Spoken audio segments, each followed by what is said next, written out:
Bismillahirrahmanirrahim. Assalamualaikum warahmatullahi wabarakatuh.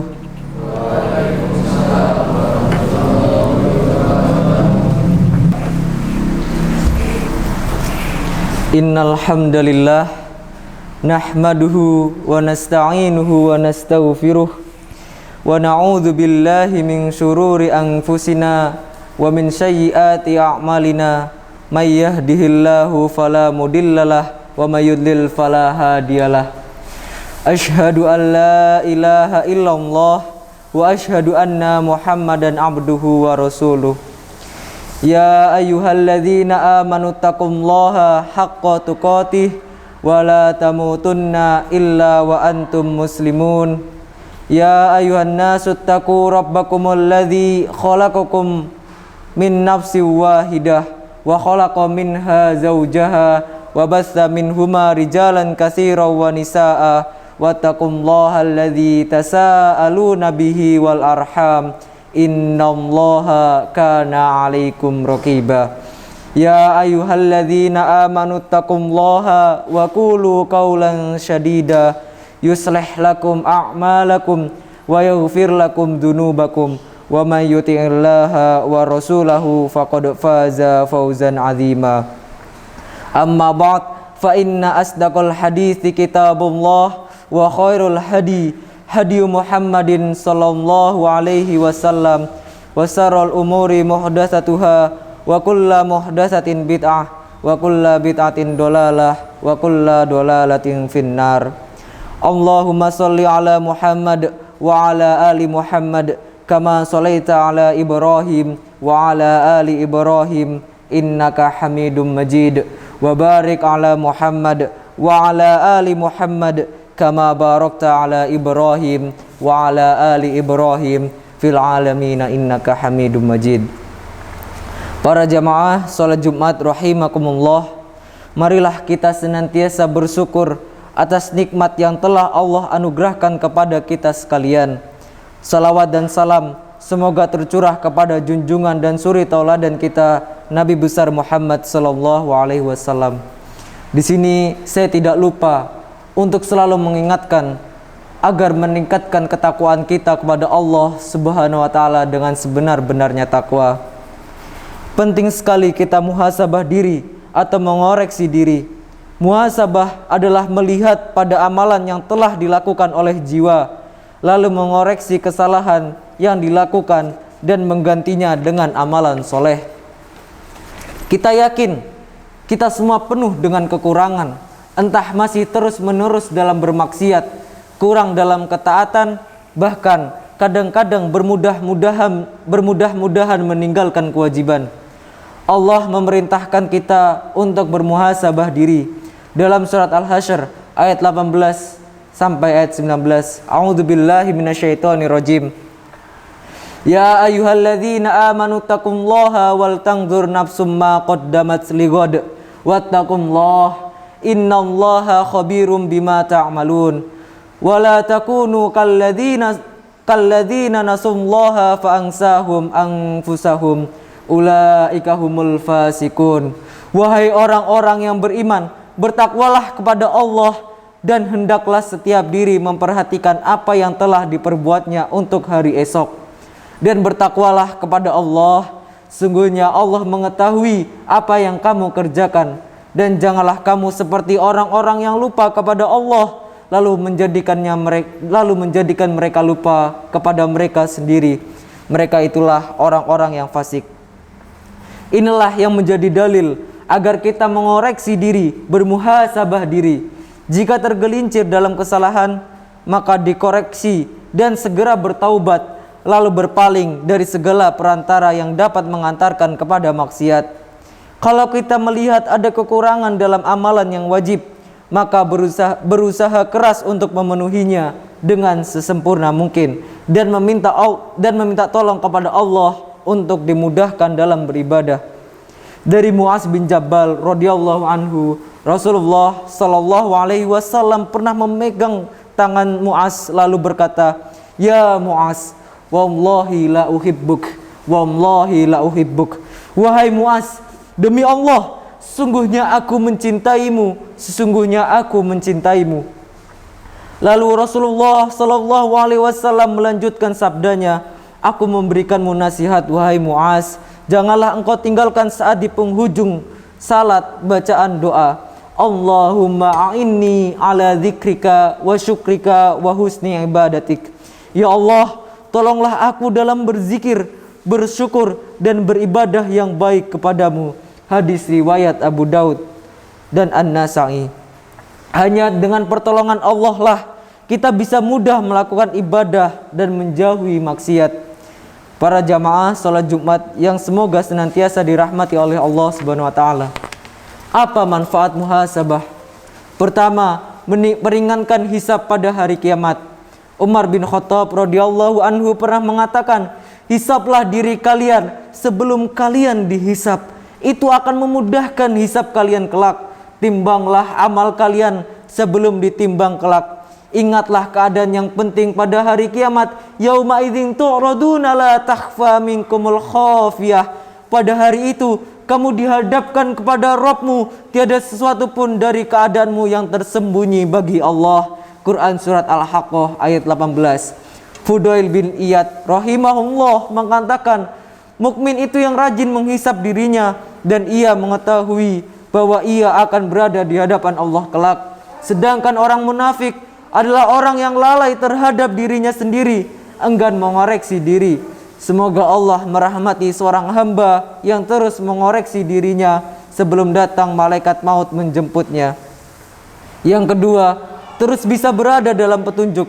Sebagaimana disebutkan oleh Imam Al-Baidawi rahimahullah dalam tafsirnya, bahwa seseorang bisa terus berada dalam petunjuk jika rajin mengoreksi amalan-amalan yang telah ia lakukan. Yang ketiga, mengobati hati yang sakit. Karena hati yang sakit tidaklah mungkin hilang dan sembuh melainkan dengan muhasabah diri.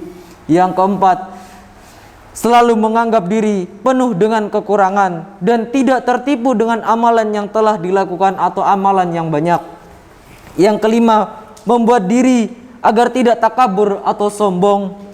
Cobalah lihat apa yang dicontohkan oleh Muhammad bin Wasi rahimahullah ketika ia berkata, "Lau kana lidzunubi rih ma qadara ahadun an yajlisa ilayya." Andaikan dosa itu memiliki bau, tentu tidak ada seorang pun yang ingin duduk dekat-dekat denganku. Yang keenam, seorang akan memanfaatkan waktu dengan baik. Dalam Tabiin Kazbi Al-Muftari, Ibnu As-Sakir pernah menceritakan tentang Al-Faqih Salim bin Ayyub Ar-Razi rahimahullah, bahwa ia terbiasa mengoreksi dirinya dalam setiap nafasnya. Ia tidak pernah membiarkan waktu tanpa faedah. Kalau kita menemuinya, pasti waktu Salim Ar-Razi diisi dengan menyalin, belajar ataupun membaca. Maka siapapun hendaklah muhasabah diri, baik orang bodoh maupun orang yang berilmu, karena manfaat yang besar seperti yang telah disebutkan. Sebelum beramal, hendaklah kita bermuhasabah, begitu pula setelah kita beramal. Kita bermuhasabah pula, jangan sampai amalan kita menjadi amilatun nasibah tasla naron hamiyah, bekerja keras lagi kepayahan, malah memasuki api yang sangat panas, api neraka. Quran surat Al-Ghasyiyah ayat 3 dan 4. Kata Ibnu Katsir rahimahullah, seorang menyangka telah beramal banyak dan merasakan kepayahan, malah pada di hari kiamat nanti ia masuk ke neraka yang amat panas. Lalu lantas bagaimana caranya kita bermuhasabah? Yang pertama, mengoreksi diri dalam hal yang wajib. Apakah punya kekurangan ataukah tidak? Karena melaksanakan kewajiban itu adalah hal yang pokok dalam agama ini dibandingkan dengan meninggalkan sesuatu yang haram. Yang kedua, mengoreksi diri dalam hal yang haram. Apakah masih dilakukan ataukah tidak? Contohnya, jika masih berinteraksi dengan riba, maka ia berusaha berlepas diri darinya. Jika memang pernah mengambil hak orang lain, maka dikembalikan. Kalau pernah menggibah orang lain, maka meminta maaf dan mendoakan orang tersebut dengan doa-doa yang baik. Dalam perkara lainnya yang tidak mungkin ada koreksi melainkan harus ditinggalkan, seperti meminum minuman keras dan memandang wanita yang bukan mahramnya. Maka diperintahkan untuk bertaubat, menyesal, dan bertekad tidak mau mengulangi dosa itu lagi, ditambah dengan memperbanyak amalan kebaikan yang dapat menghapus kejelekan. Allah Subhanahu wa taala berfirman dalam surat Hud ayat 114. A'udzubillahi minasyaitonirrajim. Wa aqimus sholata tarafayn nahari wa zulafan minal lail. Innal hasanati yudhinas sayyi'at. Dzalika dzikra lidzakirin. Dan dirikanlah salat itu pada kedua tepi siang, pagi dan petang, dan pada bahagian permulaan daripada malam. Sesungguhnya perbuatan-perbuatan yang baik itu menghapuskan dosa perbuatan-perbuatan yang buruk. Itulah peringatan bagi orang-orang yang ingat. Yang ketiga, mengoreksi diri atas kelalaian yang telah dilakukan. Contohnya, sibuk dengan permainan dan menonton yang sia-sia. Yang keempat, mengoreksi diri dengan apa yang dilakukan oleh anggota badan, apa yang telah dilakukan oleh kaki, tangan, pendengaran, penglihatan maupun lisan. Cara mengoreksinya adalah dengan menyibukkan anggota badan dengan melakukan ketaatan kepada Allah Subhanahu wa taala. Yang kelima adalah mengoreksi diri dengan niat, yaitu bagaimana niat kita dalam beramal, apakah lillah ataukah ghairillah, lil ghairillah. Niat ikhlas karena Allah atau tidak ikhlas karena Allah. Karena niat itu bisa berubah, terombang-ambing. Karenanya hati itu disebut qalb, karena seringnya terombang-ambing. Demikian khutbah pertama ini. Semoga Allah memberikan taufik dan hidayah. Aqulu qauli hadza wa astaghfirullaha li wa lakum wa lisairil muslimin innahu huwas samiul alim.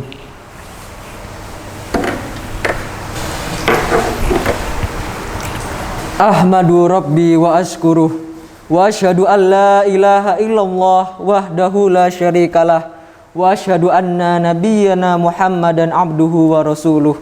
Allahumma salli ala nabiyyina Muhammadin wa ala alihi wa man tabi'ahum bi ihsanin ila yaumiddin. Jamaah salat Jumat yang semoga senantiasa diberkahi oleh Allah Subhanahu wa taala. Marilah kita senantiasa mengoreksi diri, bermuhasabah diri, dan terus meminta tolong kepada Allah agar dimudahkan dalam beribadah. Contohlah para salaf terdahulu. Umar bin Khattab radhiyallahu anhu pernah menghukumi dirinya dengan mengeluarkan sedekah berupa tanah yang harganya 200.000 dirham. Karena apa? Karena beliau luput dari sholat asar secara berjamaah. Lihatlah bagaimana Ibnu Umar radhiyallahu anhuma pernah suatu kali beliau luput dari sholat berjamaah. Ia malah menggantikan dengan menghidupkan malam seluruhnya.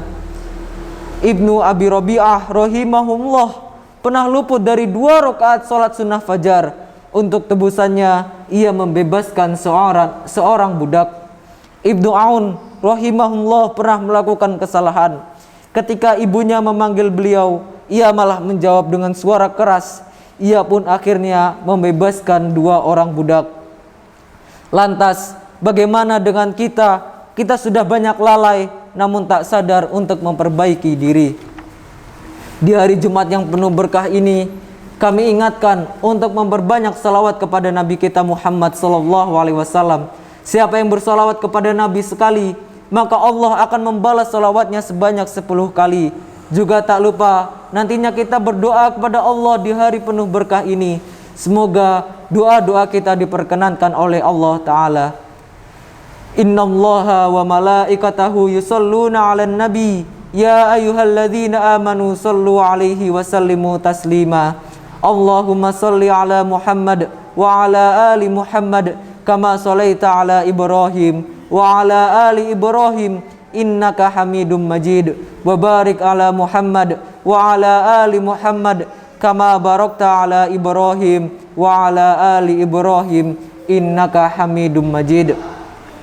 Allahumma ghfir lil muslimina wal muslimat wal mu'minina wal mu'minat al ahya'i minhum wal amwat innaka sami'un qaribun mujibu da'wat.